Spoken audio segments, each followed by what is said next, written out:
20 years ago, my childhood sweetheart's whole family was slaughtered by our enemies, and it dragged my family down with them.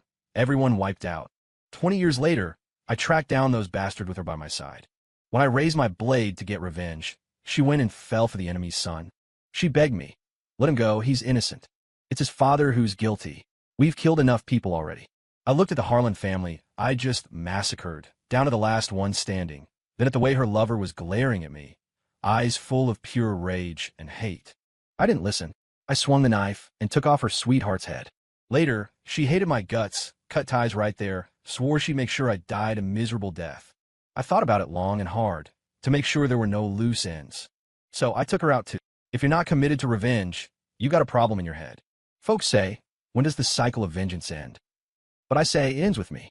As long as you cut down the weeds and pull out the roots, there won't be any more revenge stories to tell. I'm a living example of what happens when you don't finish the job. I've been laying low for 20 years, growing from a 5-year-old kid to a 6-foot-tall man, and I've become the infamous outlaw boss everyone's heard of. Today, I finally cornered the enemy. Thinking back 20 years, Sophia Hayes' family got caught up in a feud between lawmen and outlaws, and the whole clan was wiped out. My family lived next door, and just because my old man heard the commotion and stepped out to take a look, he never came back. After that, my house turned from innocent bystanders into ground zero. If my mom hadn't hidden me under the cabinet, I'd have been done for two. Watching my whole family die right in front of me left a massive scar on a 5-year-old's mind. After the killers left, I crawled out of the cabinet and found Sophia, who'd been hiding in her family's cabinet just like me. From then on, we stuck together, drifting from place to place, scraping by, until we ended up in an outlaw camp. That's when my legendary life kicked off. One day we'd rustle some armor, the next a rifle, building up, aiming big. In the end, I answered the call from all the outlaws and took the top spot as boss. As for those who didn't back me, I took them out, every last one. You know how I've made it these years? Sure, I eat well and drink fine whiskey every day with tens of thousands of outlaws working for me, but I've been coasting, lost my edge. Everyone calls me a good outlaw, never harassing folks or making enemies. Facing the kind of insult, today I'm going to show those townspeople if I'm really such a pushover. It was a pitch-black night, wind howling, and the Harlan ranch was surrounded tighter than a drum. "You scouted good?" I whispered low to the guy next to me. "Boss, all set, just waiting on your word." He shot back quick. I frowned. "That's not what I meant." He got it right away, thumped his chest. "Boss, don't worry. We got over 1,000 boys circling the place. Not even a rat's getting out." He paused, added, "Guarantee none left breathing, so your no enemies left rep stays shiny." I nodded, satisfied. Dark night, perfect for killing. No time for fooling around. I pulled my bandana up over my face, torch in hand, led the boys through the Harlan front gate. Inside was already chaos. Some ranch hand poked his head out from behind a door, voice shaking. "Who are you? What do you want?" My answer was raising my big knife high. The blade gleamed cold under the moonlight, flashing sharp, then a head hit the dirt. My voice was ice, no feeling. "First one." The boys behind me surged in like a flood, organized despite the numbers, no mess. Plenty were decked out in stolen Union Army gear, rifles ready, mean as hell. The Harlans had some higher guns, but against our numbers and firepower, those few dozen were like ants under a boot. When the fighting started, the Thunder Ridge Outlaws showed their chops, honed from beating back Army raids time and again, real battle-hardened pros. Soon, the Harlan place turned into a slaughterhouse, bodies everywhere, blood running like rivers. When I led the crew to the backyard, old man Robert Harlan stood alone, no one left upright. He tried to play it cool, but his shaking gave him away. What did the Harlans ever do to you, boss? If you show mercy, we'll hand over half our fortune." I snorted. "Half? Kill you all and it's all mine." His face went pale. He gritted his teeth. "You know my brother's the sheriff of Clearwater County. You wipe out my family today, you think he won't come after you?" "Oh, is that right?" I smiled, glanced at my top guy, Marcus Reed. Marcus got the hint, rounded up a few dozen sharpshooters, mounted up, and rode off fast. Their target, that sheriff.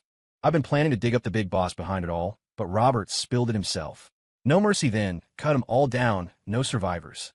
Of course, Marcus wouldn't just take Robert's word. Could be a trick to send us after the wrong guy. But with a lead, a quick check would sort it.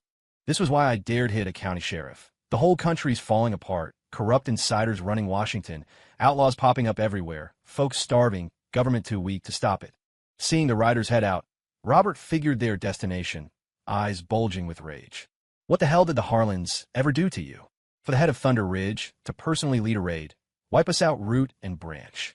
Oh, he recognized me. Thought my disguise was foolproof. Makes sense, my knife, the way my crew acts, pretty signature.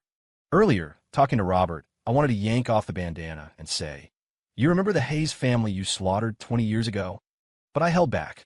That'd just feel good for a second, no real gain. Like in those dime novels, guys who gloat always get it in the end. Why risk it? Why mention the Hayes and not the Blackwoods? Sad truth. My family was just poor farmers, collateral damage. No one remember us. Sophia's Hayes clan was big money, might stick in their minds. Plus, if any survivors slipped away, better not point straight at me. Now he'd peg me anyway. Damn. Failed disguise. I sighed but didn't unmask or explain, just spat cold. You guess. Some things don't need saying or doing. Knowing in your heart's enough. Today, I wanted him dying confused, not knowing if it was for money or revenge. I wanted him dying with eyes wide open. With a flash of steel, Robert clutched his throat, unwilling, collapsing in a pool of blood. Years of easy living made my swing a bit rusty. I hadn't done this myself in ages, but taking out the enemy had to be personal. Time hadn't dulled the grit I had crawling out of that pile of bodies as a kid. Another swing severed his neck clean, making sure he was deader than dead. The screams died down, the Harlan Ranch silent as a grave. I checked the roster I'd swiped from the sheriff's office, one missing. The eldest son, Dylan Harlan. Boss, we dragged the kid out from a hidden spot in the cellar, got him tied in the woodshed. But Miss Hayes. Marcus paused, eyes complicated. She must have heard somehow, came charging in like a madwoman, throwing herself in front to protect him. The boys held back cause of who she is. Protect him? Risk her life? We're the bad guys here, and that's the son of the man who killed her family. My face twisted weird. Until I saw it, Sophia, the girl I'd raised from a kid, shielding this disheveled young guy like a mama bear, glaring around. Though it was just us, nothing else. Sophia? I stepped up, frowning. You want to do it yourself? I nodded to a guy to hand her a knife. No, it's not that, Ethan. Sophia waved it off, voice pleading. Listen, let him go. He's innocent. It's his father who's guilty. We've killed enough. I wiped the blood off my knife slow, yawned. Oh, what? She looked down, avoiding my eyes.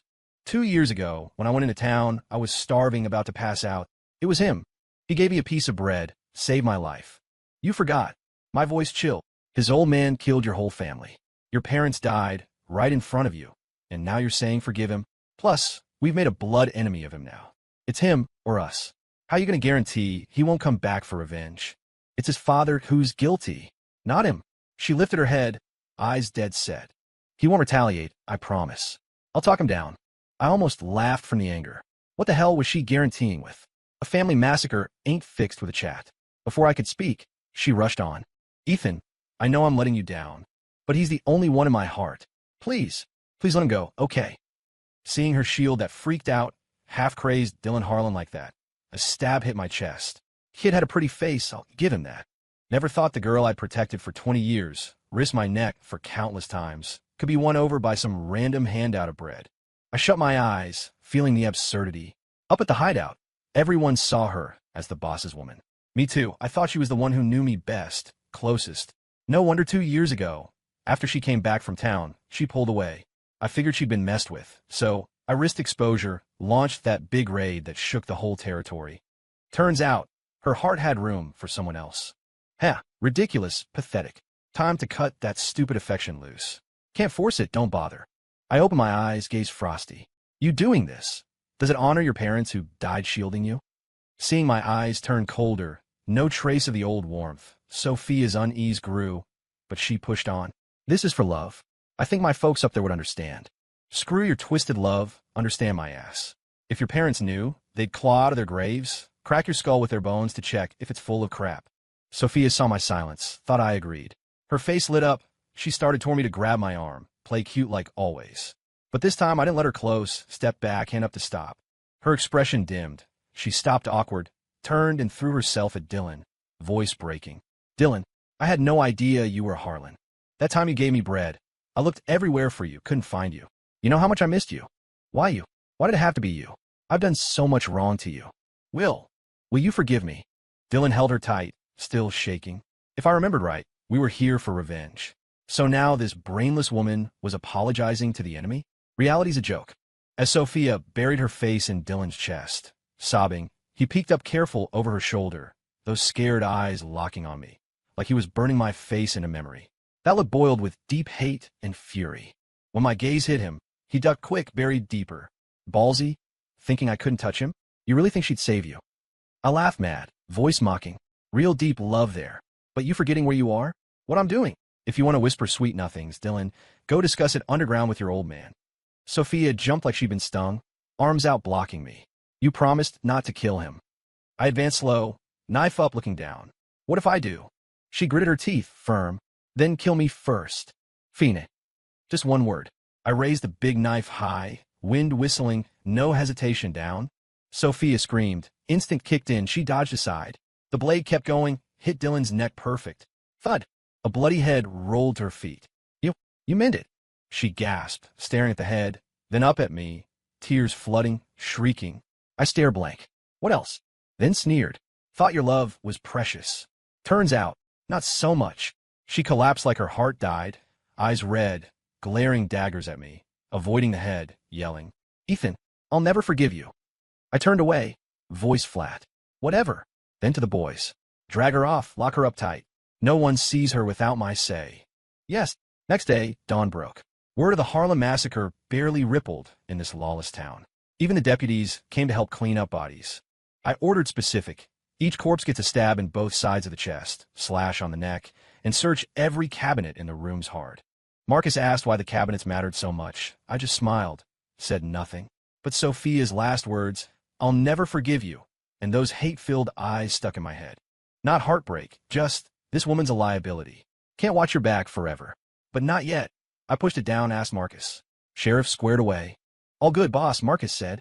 Sheriff's coming with his posse to chase us off. Boys know the drill, no slips. I nodded. Well done. Soon a fat, big-eared sheriff huffed up with 30 or so deputies. I smiled, invited him for coffee. So we sat, sipping, watching his 30 heroes in action. They swung blades bravely, chasing my 1,000-plus crew through the streets, putting on a show of lawmen routing outlaws. My boys acted perfect, scattering like rats, dropping gear, real convincing. Sheriff watched, rubbing hands, smiling hesitant. Mr. Blackwood, the supplies and guns you wanted, I'll get him to you soon. But, eyed him sideways. Spit it. He pulled a paper careful, handed it. Mr. Blackwood, this recruitment poster, slapped right on the sheriff's office door. Ain't a bit. Too much. I looked. Thunder Ridge hiring good men. 3 squares a day. Monthly pay $2. Top performers join full-time. Bring your own gear. Sign up 300 yards outside town. Oh, that? My idea. We had guys interviewing outside town. Doing it, the sheriffs would have been pushing it. What? You got a problem? Hand on my knife hilt. Eyes narrow. Sheriff jumped, sweat beading. No problem. No problem. Post, wherever. I got nothing to say. Nothing. Good. I eased off. Remember, take care of my future recruits. If they get hassled on your turf, or you frame him, show up missing limbs for Thunder Ridge. Watch your neck. This country's rotten to the core. Land grabs, disasters, president cozy with crooks, corrupt officials everywhere about to collapse. Folks can't survive, so not just Thunder Ridge, gangs sprouting all over. Not just this town, nearby counties are under my thumb too, behind the scenes. Understood. Understood. Sheriff bowed and scraped. Yeah, keep it up. I patted his shoulder. You tipped us on the Harlans. That's a merit. Day you lose the badge, come to Thunder Ridge. I'll make you advisor or something. When I led the crew back to the hideout, bold as brass, the sights along the way were telling. Not the panic you'd expect from outlaws passing through. Villages were quiet, but not dead. Doors and windows shut, but casual-like, not barricaded in fear. Like nobody dreaded Thunder Ridge outlaws. I gotten used to being treated different from other gangs, felt a mix of resignation and sadness. Some even ran up to Marcus, eyes eager. Marcus, you still hiring? How about me? Guy struck a pose, threw some punches, a flashy combo, nearly blinded me. Marcus's stone face twitched, grumbled. In my call, boss decides. Guy grinned, teasing. Small. Everyone knows you're Blackwood's right hand. The recruiter, give me a straight answer. His yell got nearby villagers laughing, vibe oddly. Lively? Seeing these troublemakers joking with outlaws. No fear, I snorted annoyed. Oomph. Bunch of fools with no sense. Daring to not take us outlaws seriously. As the crowd scattered obedient, I looked skyward, feeling kinda done with it all. Thunder Ridge has shouldered too much, getting called good outlaws. That's the biggest insult in my outlaw career. But with villagers this compliant, I say jump, they ask how high. You're gonna waste him? So I just stewed inside, sulking, not talking. Crew moved on. Only the real guilty types feared us true. Like passing Whitaker's Hollow, vibe shifted hard. Old man Whitaker led the whole village, trembling on knees roadside, offering tribute, 10 wagons of grain, 5 of cloth, a chest of shiny dollars. Mister, Blackwood, tough fight, small token, no offense. Whitaker knocked his head, voice quaking. On horseback, I looked down, said nothing. Marcus stepped up, took the stuff, patted his shoulder. Appreciate it, Whitaker. Stay straight, Blackwood will keep you safe. Yes, sir. Thanks, Mr. Blackwood. Thanks, Marcus. Whitaker kowtowed, relieved. Seeing these two sides, night and day, I felt nothing, even yawned. That's people for you. They see what you are. Marcus, voice even. Boss. He leaned in. Check out this Whitaker quiet-like. Eyes on the kneeling villagers. If it's just petty stuff, neighbors and all, fine, protect him. Paused, voice iced. But if he's really screwing folks over, some monster. Mouth curled cold. Then this protection he begged for today? Tomorrow. It'll be his death warrant. Marcus's eyes flashed deep. Got it. Crew kept going. Behind. Curious villager stares. Whitaker folks collapsing relieved, that heavy chest with its loaded meaning. In this mess of a world, loyalty cuts sharper than blades. Back at the hideout, I didn't go see Sophia right off. Told Marcus to post extra guards, not just the room. Watch anyone near her, especially food and supply runners. Sure enough, days later, Marcus reported. Boss, guards caught Miss Hayes, trying to bribe the kid, delivering meals. He handed a crumpled note, scrawled in pencil. Help me escape, big reward. Tell the third boss. Third boss. Eyes cold. Travis Knox. Yeah, the kid scared, didn't bite, reported it. Marcus paused. Plus, the water girl said Miss Hayes keeps asking about you. What you're up to, and he plans to leave the hideout. I rubbed my coal knife hilt, last out gone. She didn't just hate me. She was plotting, linking with traitors. Where's the innocent girl from back then? Hate and that love twisted her beyond recognition, keeping hers like hugging a lit fuse. Any more soft feelings now, I'd be a fool. I headed straight to her lockup. It was a side cabin in the camp, used to be hers, now a cell. Guard saw my dark face, no questions, unlocked quiet. I pushed in. Dim inside, Sophia curled in the bed corner like a tossed-aside stray. Eyes blank, whole vibe dead end. Door creak, she looked up. Saw me, those dull eyes flickered, she struggled up. Face up, tears silent down pale cheeks. For a second, I saw the 6-year-old crawling from the bloodied Hayes cabinet 20 years back. Same stubborn, same broken. But time layers on, she's her but not. Back then she cried for her folks' deaths, now for a guy she met once. Never got it. We used to be like those romance tales, pure and real. Shared bread, slept under one blanket. I clawed my way up, scars everywhere, didn't care, just to give her a better shot. She'd stay behind gentle, patch me up when hurt, those clear eyes saying she's there. I naively thought we knew each other best, destined together. But it all changed 3 years ago, after she got lost in town for 3 days. I had guards on her, but damn posse ambushed. Fight broke out, my men down, her gone. I went nuts, risked it all, sieged the town, took the sheriff and 1,000 lawmen's heads, just to avenge her. So I don't get it. Is there really love at first sight that beats 20 years of growing up together? Time ticked in quiet. She pulled a small flask and rough mug from somewhere, poured murky whiskey silent, held it out with both hands. I didn't take it, just looked up calm, said flat. His old man killed your family. You don't hate him? Sophia's hands shook hard on the mug spill. She steadied, voice shaky. I hate his father, but that's not on him. Plus, like grabbing a lifeline, rushed. He saved my life once. 3 years ago in town. For a piece of bread? Voice still even. She nodded hard like it was gold. Yes, for that bread. I watched her, last warmth in my eyes gone. You know, back when I was 6, you 5, where every bit of bread, every roll you ate for me came from. She froze, hand stiff on the mug, eyes blank as sec. I went on. You say he saved you? You know the rules when we got dragged to Thunder Ridge? Boys fight to the death, last one standing, girls. Straight to the saloon brothels. Sophia's face went ghost white, body shaking uncontrollable like a leaf in storm. I was 8 then. Voice low, but each word cut deep. Killed 29 to survive. Covered in blood, facing the old boss. You know my one ask? She like hit by thunder, bitter laugh, voice endless regret. I know. You begged him to keep me. I bored into her pale eyes, word by word. So, tell me, didn't I save your life too? She's speechless, tears pouring silent, lips trembling, finally squeezed. It's different. How different? I saw you as a brother. Eyes darting, no meet mine. Him as your lover. I threw back my head, short cold laugh, full of scorn. I snapped down, eyes like ice picks. Then why, when I swung at Dylan, did you dodge? Sophia jolted like lightning struck, whole body quaking.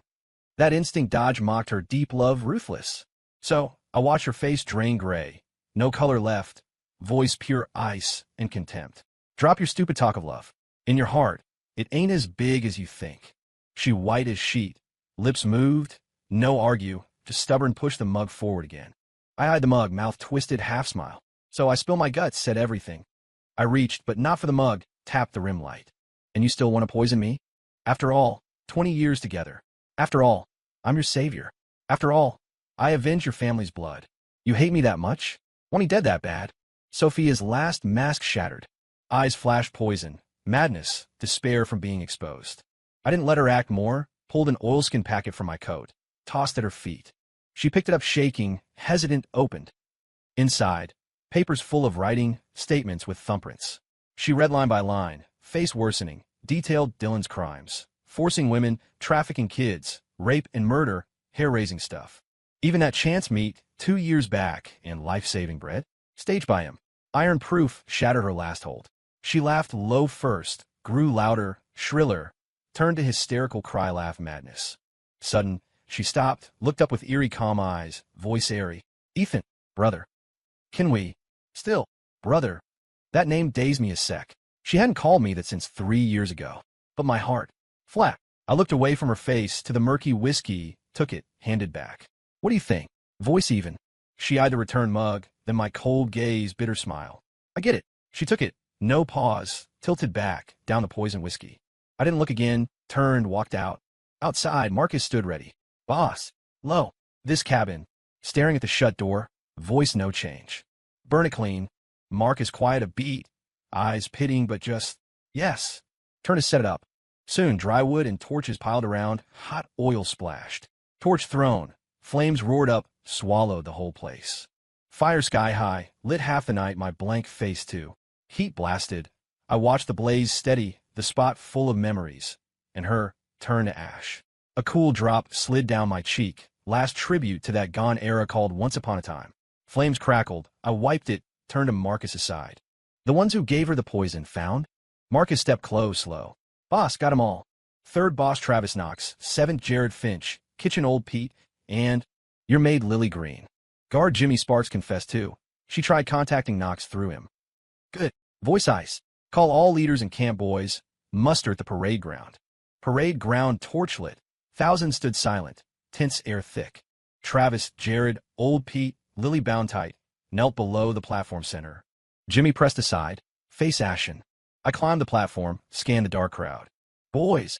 Voice not loud, but clear across. Gathered to clean house. Crowd breath held. Third boss Travis Knox. Pointed at kneelers. Colluding with enemies. Linking Harlan remnants. Dared supply prisoner Sophia. Haze poison to kill your boss. Seventh boss Jared Finch. Kitchen old Pete. Neglect. Knew and didn't report. Aided evil. Made Lily Green. Traitor. Passing messages. Guard Jimmy Sparks. Weak will. Almost caused disaster. Each name. Gasps below. By Thunder Ridge Code. Voice rose. Killing intent. Collude with foes. Harm kin death. Kin to. No. Boss mercy. Travis thrashed yelling. One mistake. For old times. Old times. Cold laugh cut him. You thought of that giving her poison to kill me? Dregi. Marcus waved. Tough executioners forward. Ignored cries. Blades fell. Thud. Thud. Thud. Thud. For heads rolled. Blood sprayed. Jimmy slumped. Messed himself. Jimmy Sparks. Looked at him. You came clean quick, reported. Death spared. 100 lashes. Complaints. Teach thanks, boss, none. Jimmy sobbed, dragged off. On platform, eyed the silent crowd. See clear. That's betraying the Thunder Ridge. Betraying Ethan Blackwood. Don't care if you're lawman, outlaw, soldier, civilian. Join us, follow my rules. Reward merit, punish wrong. Traitors, that's your example. Ground dead quiet, only torch crackles. All shocked by the swift justice. eyes on me full of awe and fear. The fire burned all night, turned the cabin and all in it to ash. I stood on the highest lookout, overlooking the camp waking in dawn and distant wildlands. Marcus quiet behind. Marcus! Boss! Harlan's gone. Traitors cleaned. Threats ended. Slow even. But this chaos? Just starting. Marcus sharpened. Boss meaning? The union's done.